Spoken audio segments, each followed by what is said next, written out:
মানুষের জীবনে সবসময় কিছু না কিছু ঘটে চলেছে। কখনো ভালো কিছু ঘটে, আবার কখনো দুর্ঘটনা ঘটে। এবার যখনই কোনো দুর্ঘটনা ঘটে, মানুষ ঈশ্বরের কাছে প্রার্থনা করে যে হে ঈশ্বর, আমাকে রক্ষা করুন, এই বিপদ থেকে আমাকে উদ্ধার করুন। বা সে সেই সমস্ত দোষ চাপিয়ে দেয় নিজের প্রারব্ধ, নিজের ভাগ্যের ওপর। কিন্তু যদি আপনি গভীরভাবে ভাবেন, তাহলে প্রত্যেক দুর্ঘটনা, বাধা এবং বিপদ আপনার জীবনে শুধু একটাই উদ্দেশ্য নিয়ে আসে, আপনাকে আরো যোগ্য করে তোলার জন্য। যদি আপনাদের একটা উদাহরণ দিই, বর্ষার ঋতুতে যখন প্রচন্ড মাত্রায় বৃষ্টি পড়ে, ছাদ থেকে জল পড়তে থাকে, তখন আপনি নিশ্চিত করে নেন, স্থির করে নেন যে এবার আমি এই ছাদকে নতুন করে বানিয়ে তুলব, আরো শক্তিশালী বানিয়ে তুলব, আরো দৃঢ় বানাবো। আপনার জীবনে যখন কোনো অসুখ করে, তারপর আপনি জীবনে আরো সাবধানী হয়ে যান, আরো সতর্ক হয়ে যান, স্থির করে নেন যে এটা যেন দ্বিতীয়বার না হয়, ঠিক কিনা? এই বিপদ, এই দুর্ঘটনা, এই সংকট, এগুলো জীবনে আসবে আপনাকে আরো শ্রেষ্ঠ করে তোলার জন্য। এবার এটা আপনার ওপর। আপনি একে ভাগ্যের পরিহাস বলে মনে করবেন, নাকি ঈশ্বরের সংকেত মনে করবেন, যিনি আপনাকে আরো শ্রেষ্ঠ করে তুলতে চান? সিদ্ধান্ত আপনারই। আসুন আর আমার সাথে ভালোবেসে বলুন, রাধা রাধা। অনেক সময় আমাদের মনেই ভাবনা আসে যে আমাদের নিরীহ স্বভাবের সুযোগ নিয়ে এই সংসারের মানুষ শুধু আমাদের দুঃখই দেয়। কতবার এমন মনে হয় যে আমরা সবাইকে সাহায্য করার জন্য এগিয়ে যাই আর সকলে আমাদেরই দোষ দেয়। অনেক সময় এমন মনে হয় যে আমরা শুধুই সৎকর্ম করি, সকলের ভালো চাই, কিন্তু সকলে আমাদেরই বিষয়ে খারাপ কথা বলতে থাকে। দুঃখ হয়, কিন্তু আমাদের এটা ভেবে দেখা উচিত যে মানুষ আম গাছের গায়ে পাথর ছোড়ে, শাল গাছের গায়ে পাথর কেন ছোড়ে না? কারণ এই আম গাছে পাওয়া যায় মিষ্টি এবং সুস্বাদু ফল। অন্যদিকে শাল গাছ থেকে আমরা কি পাই? শুধুই কাঠ। তাই যদি আপনাকে কেউ কথা শোনায়, আপনাকে কোনো কিছুতে বাধ্য করার চেষ্টা করে, আপনার বিষয়ে অনুচিত কথা বলে, তাহলে নিশ্চয়ই আপনার মধ্যে এমন বিশেষ কিছু আছে যা তাদের মধ্যে নেই। নিজের মধ্যে আত্মবিশ্বাস বাড়িয়ে তুলুন, ধন্যাত্মক ভাব আনুন, সৎকর্ম করতে থাকুন। কোনো কটুতা এই মনে প্রবেশ করতে দেবেন না।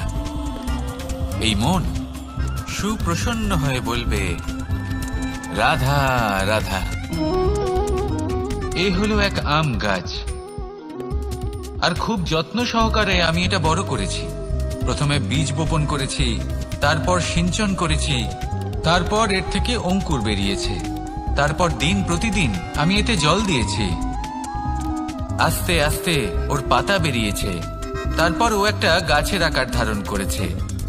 এইভাবেই যদি প্রতিদিন আমি ওর দেখাশোনা করি, তাহলে নিশ্চিত রূপে এর শিকড় আরো দৃঢ় হবে এবং একটা বিশাল গাছের আকার ধারণ করবে, যার থেকে কিছু ডাল জন্ম নেবে, আর তাতে আমি পাবো কিছু মিষ্টি সুস্বাদু আম ফল। এবার আম তো সকলের প্রিয়, সকলের পছন্দের ফল, সকলে খেতে চান। কিন্তু আম পাওয়ার জন্য আগে আপনাকে সেই গাছের যত্ন নিতে হবে। যদি আপনি গাছ লাগিয়ে তারপর ভুলে যান, তাহলে সেই গাছের কি হবে?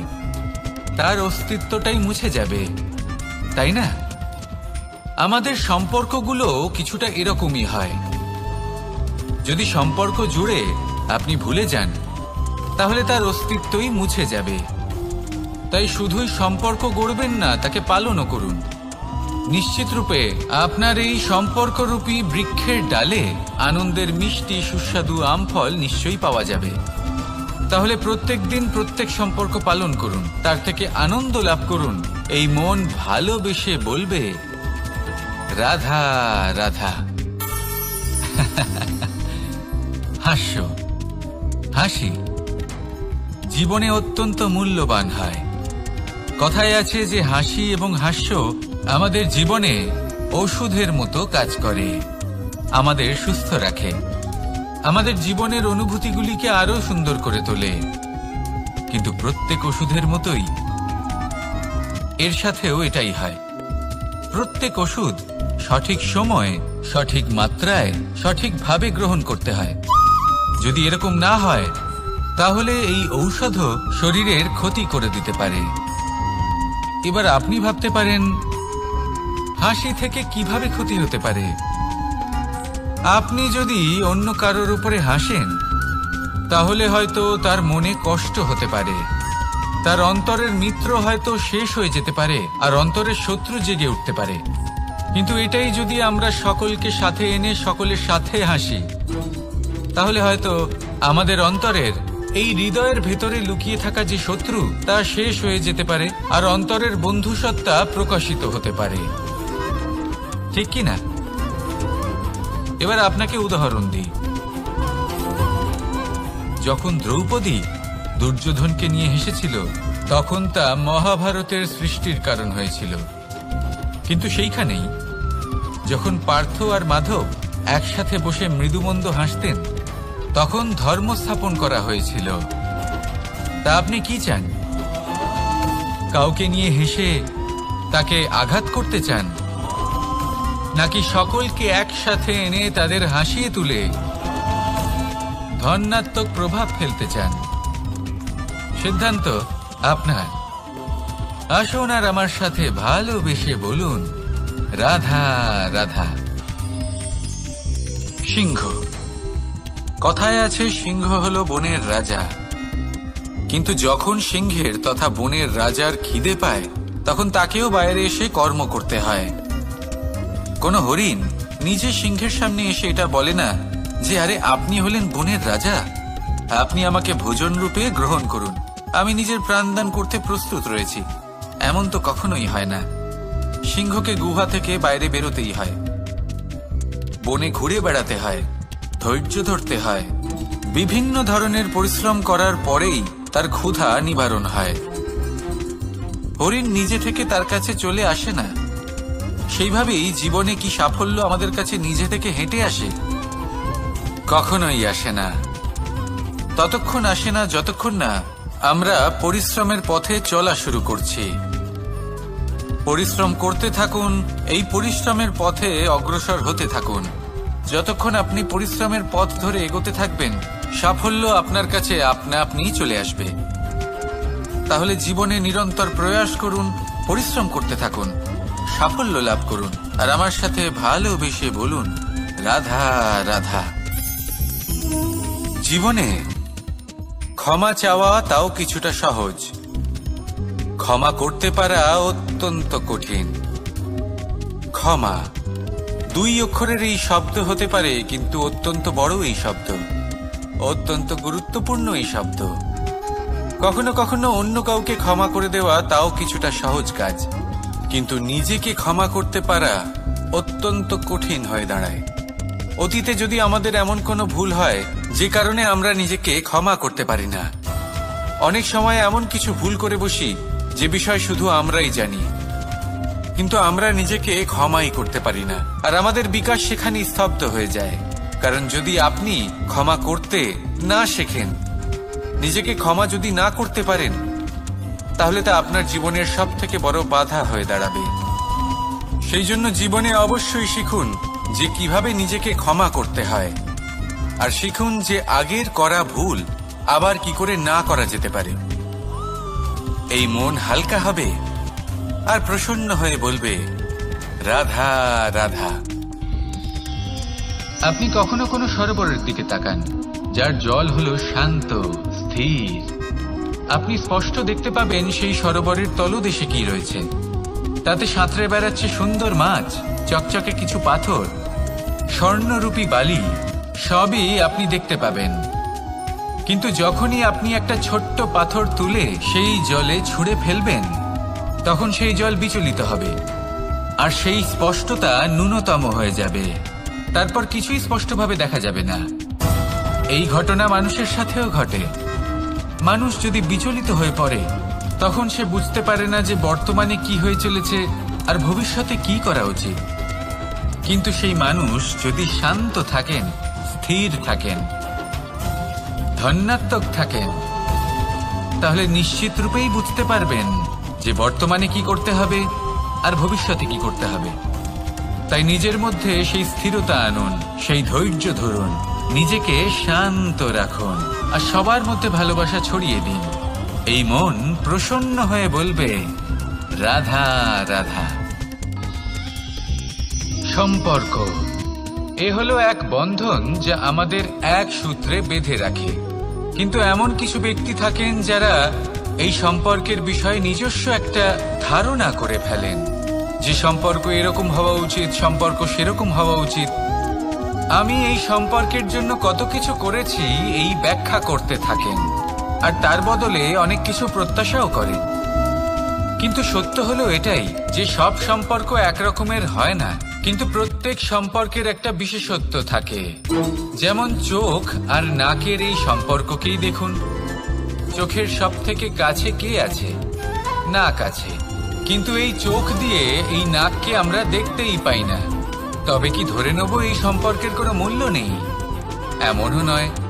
ঠিক এইভাবেই যদি কোনো ব্যক্তি তার আবেগ আপনার কাছে ব্যক্ত করতে না পারেন, বা প্রকট করতে না পারেন, বা আপনাকে বোঝাতে না পারেন, তাহলে তার মানে এটা নয় যে তার সাথে আপনার সম্পর্কের তিক্ততা রয়েছে। এমনটা কখনোই নয়। শুধু চোখ আর নাকের এই সম্পর্কের মতোই হলো আমাদের জীবনে আমাদের আপনজনের সাথে সম্পর্ক। যদি কারোর ব্যবহার আপনার প্রতি অনুচিত হয়, বা যদি কেউ অনুপস্থিত থেকে থাকে, বা কেউ যদি আপনাকে বুঝতে না পারেন, তাহলে তার অর্থ এটা নয় যে আপনি সেই সম্পর্ক ভেঙে ফেলবেন। বুঝুন, আপনার জীবনে তার গুরুত্ব কোথায়, আর তার জীবনে আপনার। সম্পর্ক গড়ে তুলুন, তাকে পালন করতে শিখুন, একসাথে মিলে চলুন। এই মন সুপ্রসন্ন হয়ে বলবে, রাধা রাধা। প্রারম্ভ শূন্যের দ্বারা হয়ে থাকে। তা সে ব্রহ্মাণ্ডই হোক, পৃথিবীই হোক, আদি ইত্যাদিই হোক। সবাই নিজের অস্তিত্ব শূন্য থেকে লাভ করে। এই শূন্য যার নিজের কোনো অস্তিত্ব নেই, কিন্তু সে সকলকে অস্তিত্ব দান করে থাকে। আমাদের এই শূন্যের মতো হতে হবে। যে আমাদের সাথে যুক্ত হবে তাদের অস্তিত্ব অনেক বেশি প্রখর হবে, বিশাল হবে, শ্রেষ্ঠ হবে।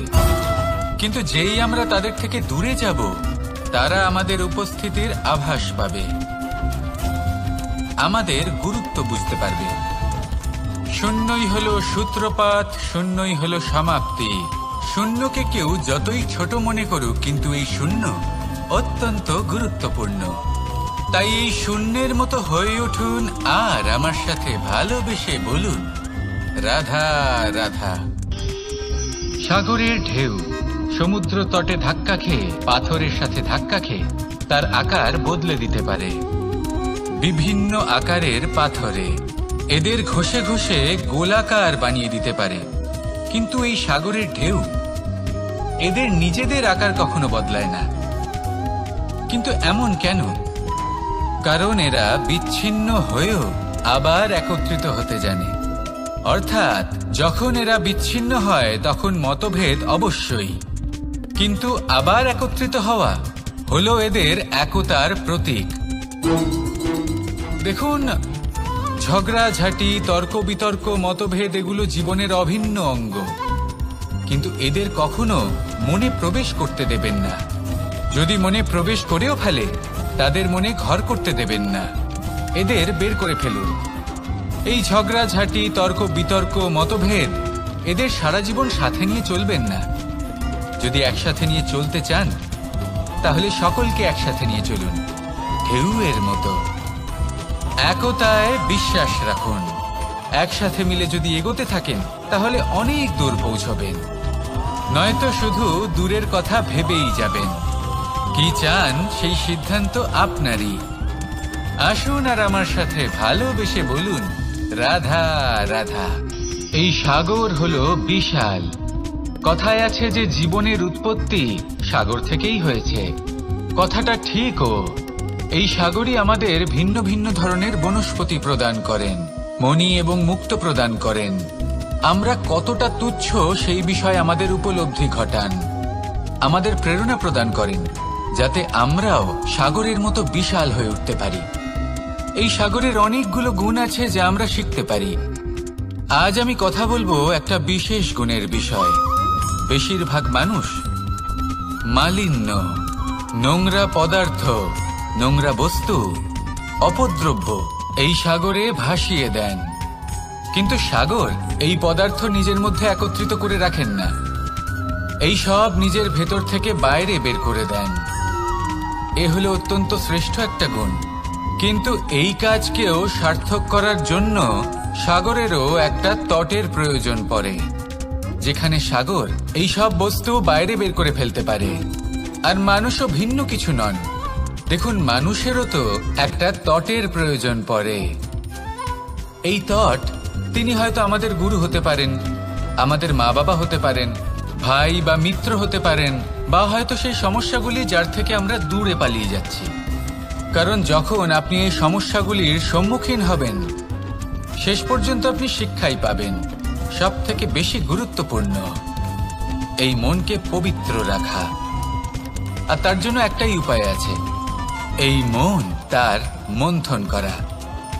যদি এই মনের মন্থন করেন তাহলে পূর্ণরূপে পবিত্র হবেন। আর এই মন, আপনি তো জানেনই, প্রসন্ন হয়ে বলবে রাধা রাধা। নেকড়ে, নেকড়ের বিষয়ে আমরা সকলে জানি। ওরা খুবই নিষ্ঠাবান এবং অত্যন্ত সতর্ক থাকেন, ছোট ছোট মূর্খতা করে বসেন। এনারা হাড় চিবোতে খুব ভালোবাসেন, কিন্তু চিবোতে চিবোতে এদের মাড়ি ছড়ে যায়, সেখান থেকে রক্তপাত হতে থাকে। সেই রক্ত ওনারা পান করেন, আর ওনাদের মনে হয় এই রক্ত হাড় থেকেই পাচ্ছেন। ওনারা ভাবেন যে এই হাড় চিবিয়ে আমরা আনন্দ লাভ করছি, কিন্তু আসল সত্য হলো এটাই যে ওনারা নিজেদেরই ক্ষতি করছেন। আমরা মানুষ, আমাদের সাথেও এমনটাই হয়। কখনো কখনো ভুলবশত আমরা এমন কোনো কাজ করি, আর আমাদের মনে হয় যে আমরা বাইরে থেকে আনন্দ লাভ করছি, কিন্তু সত্য হলো এটাই যে আমরা শুধুই ক্ষতিগ্রস্ত হচ্ছি। এটা হলো খুব বড় একটা শিক্ষা, যা আমাদের শেখা উচিত। তা হলো এটা যে আমাদের বোঝা উচিত যে কখন আমরা লাভবান হচ্ছি আর কখন ক্ষতিটাকেই লাভ বলে মনে করছি। এই শিক্ষা যদি আপনি প্রাপ্ত করতে পারেন, তাহলে এই সংসারে আপনার থেকে বেশি প্রসন্ন আর কেউ থাকবেন না।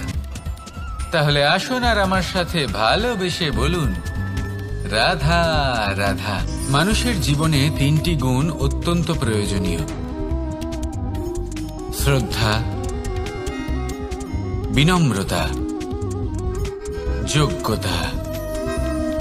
যদি জ্ঞান লাভ করতে চান তাহলে শ্রদ্ধার প্রয়োজন, যদি মান লাভ করতে চান তাহলে স্বভাবে বিনম্র হওয়া প্রয়োজন, আর যদি মনোবাঞ্ছিত স্থান লাভ করতে চান তাহলে যোগ্যতার প্রয়োজন।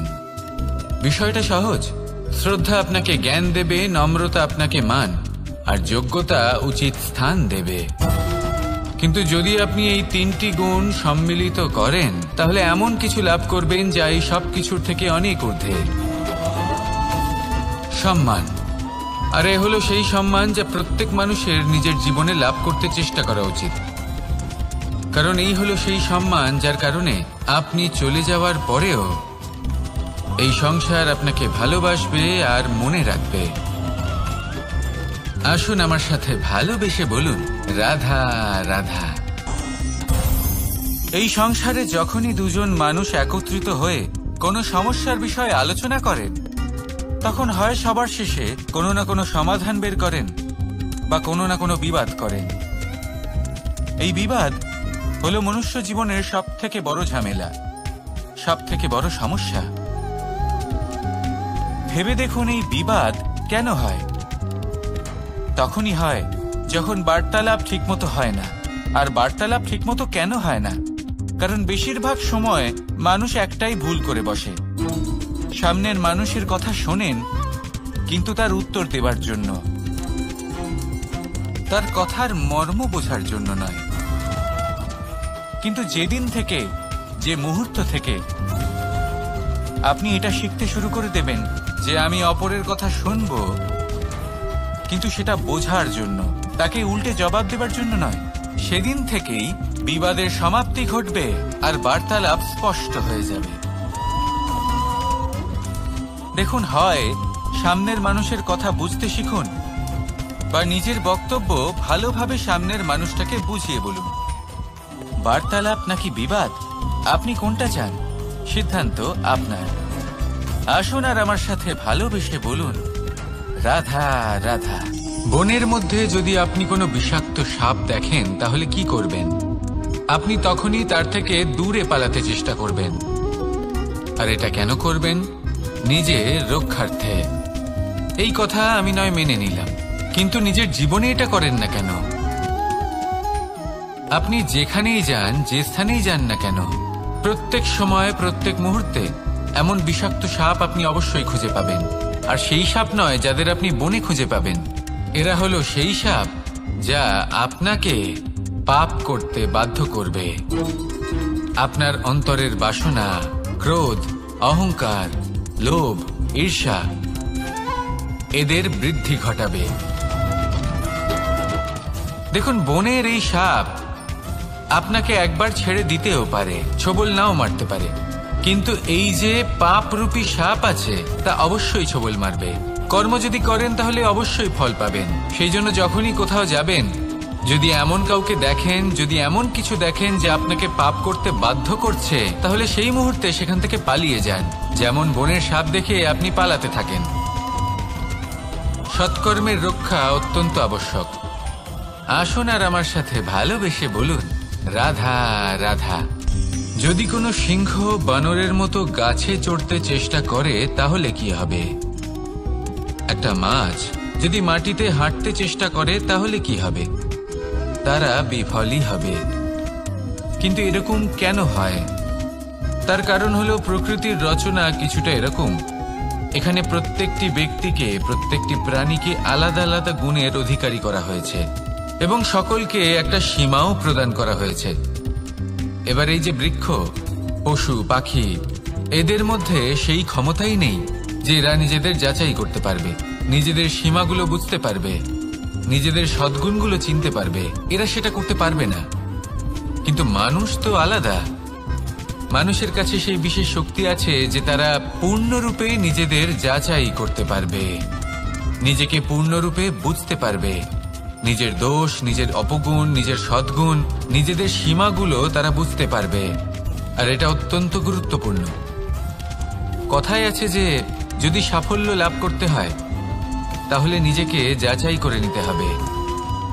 তাই নিজেকে যাচাই করুন, নিজের সাথে পরিচিত হয়ে যান এবং জীবনে কর্ম করতে থাকুন। সাফল্যের শিখরে অবশ্যই পৌঁছে যাবেন।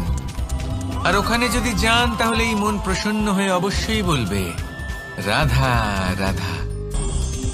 অন্ধকারাচ্ছন্ন রাত্রি যদি এসে থাকে তাহলে আলোকিত প্রকাশ নিয়ে সূর্যও অবশ্যই আসে। রোগ যদি এসে থাকে তাহলে তার ওষুধও অবশ্যই আসে। সমস্যা যদি আসে তাহলে সেই সমস্যার সমাধানও নিজে থেকেই আমাদের কাছে চলেই আসে। এই সংসার, এই জীবনের শুধুমাত্র একটাই নিয়ম আছে, আর তা হলো এটাই, এই সংসার হলো একটা চক্রের মতো। এতে শাশ্বত বলে কিছু নেই, নিত্য বলে কিছু নেই। আর যা কিছুই রয়েছে সব বদলাতে চলেছে।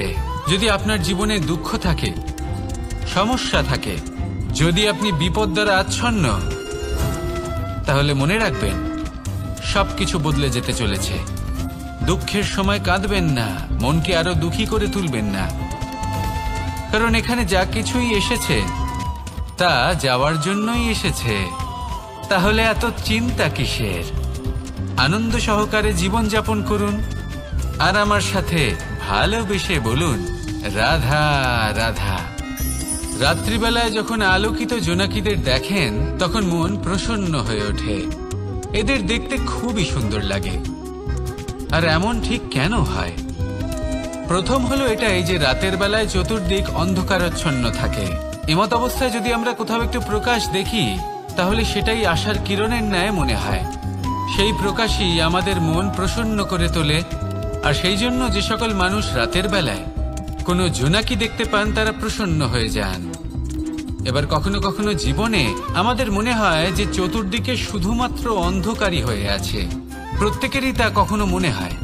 আর তখনই আমাদের নিরাশ হলে চলবে না, আমাদের দুঃখী হলে চলবে না।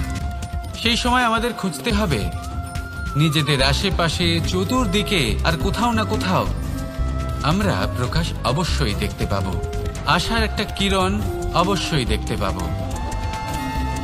কেউ এমন একটা কর্ম করেন যেটা দেখে আমরা প্রেরিত হয়ে যাই, আর এমন কোনো কর্ম যদি আপনারা করেন তাহলে সেই কর্ম আপনার মনকে প্রসন্ন ভাব, আনন্দ এবং ভালোবাসা দ্বারা ভরিয়ে তুলবে।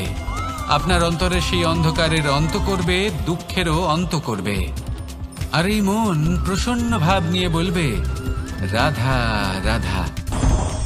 মনুষ্য জীবনের সবথেকে বেশি গুরুত্বপূর্ণ বিষয় হল মনের একাগ্রতা।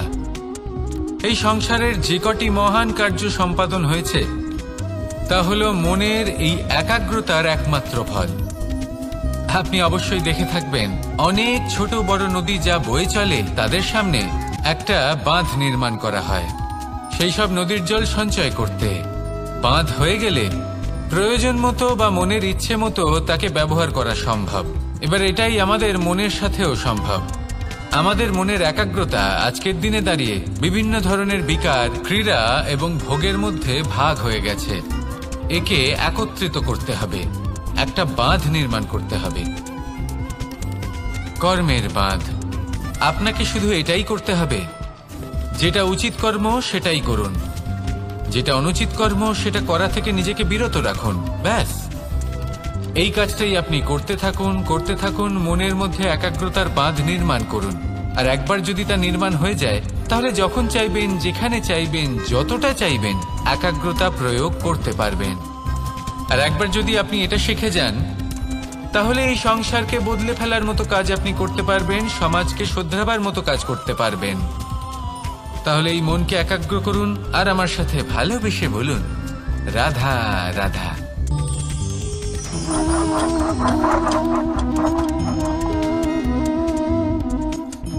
কোনো ব্যক্তিকে নিশ্চয়ই দেখেছেন যিনি নিজে কাঠ কাটার এই কাজে নিপুণ এবং অভিজ্ঞ। এবার আপনারা দেখবেন যে তার মনোযোগ সমস্ত কাঠের ওপর থাকে না, তার মনোযোগ থাকে শুধুমাত্র একটা কাঠের ছোট্ট একটি অংশের ওপর, যেখান থেকে তার টুকরো করা হচ্ছে। কিন্তু সেটা উনি কেন করেন? যদি এটা উনি না করেন তাহলে সেই কাঠ সঠিক পদ্ধতি এবং তাড়াতাড়ি কাটা যাবে না। জীবনেও তাই হয়ে থাকে।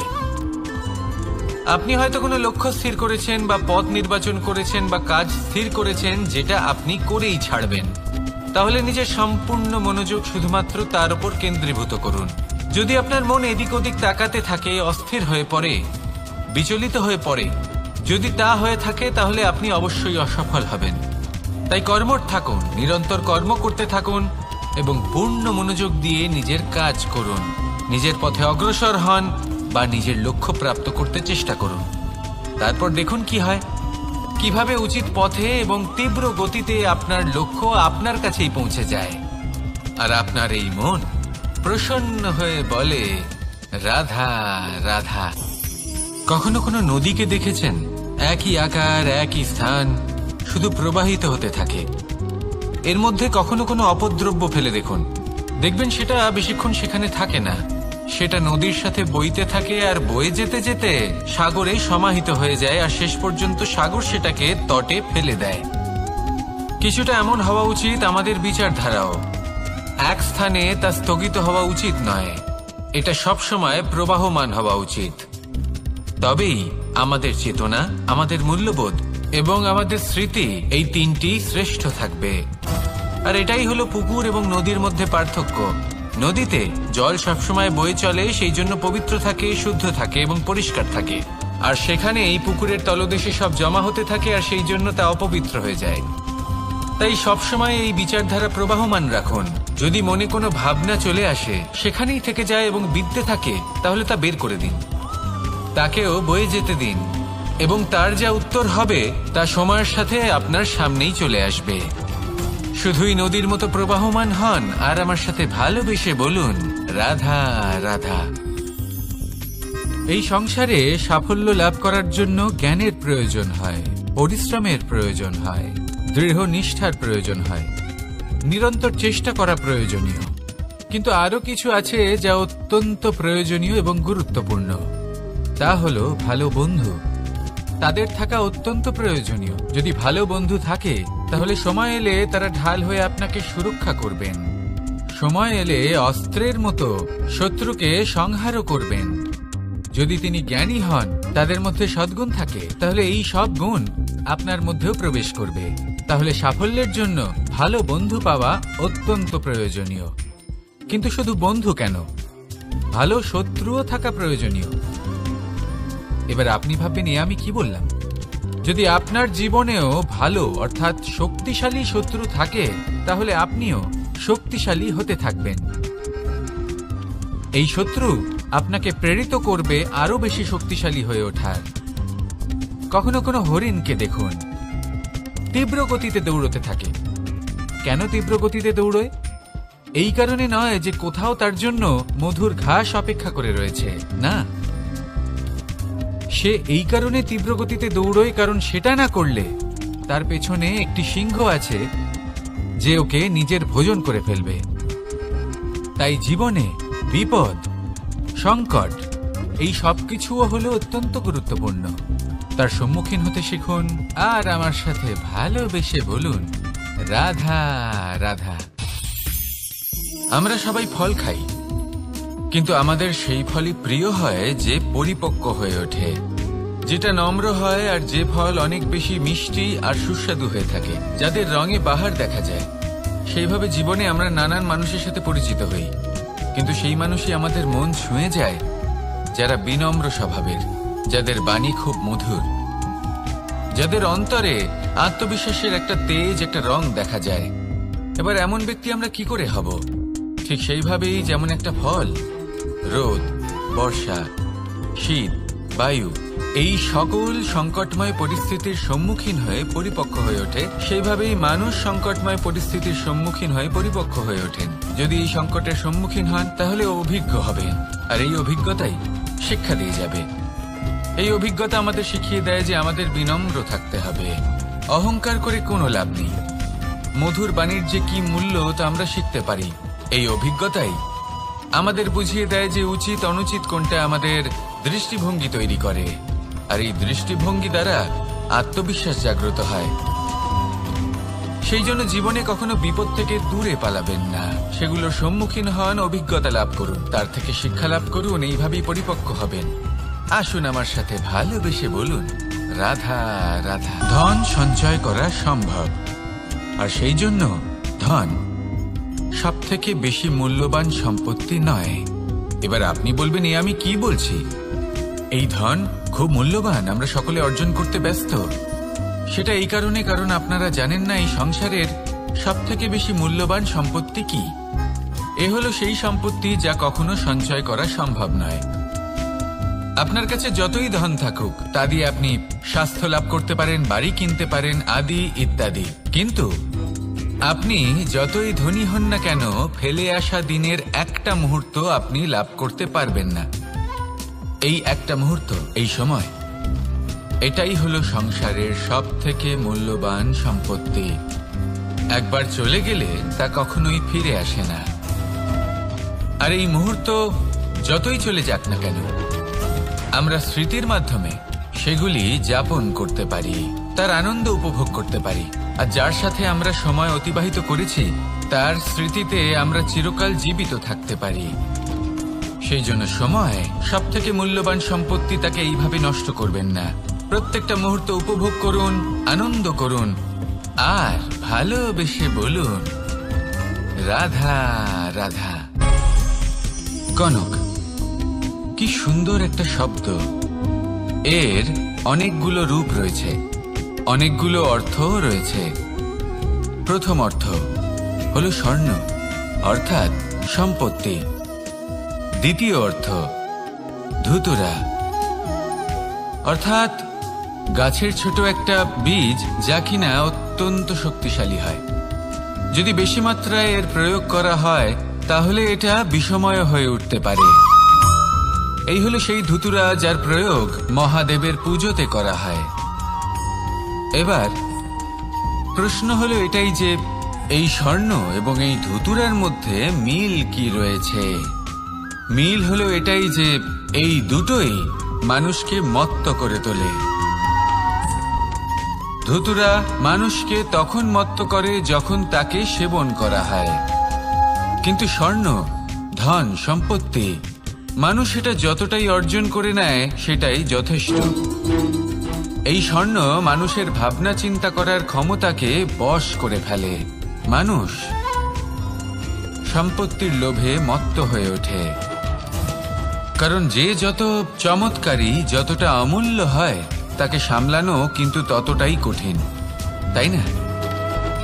তাই মনে রাখবেন, ধন, স্বর্ণ, সম্পত্তি এগুলো ধুতুরার থেকেও অনেক বেশি বিষাক্ত হতে পারে।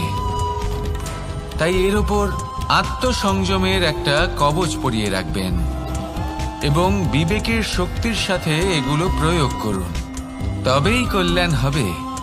আসুন আমার সাথে ভালোবেসে বলুন, রাধা রাধা।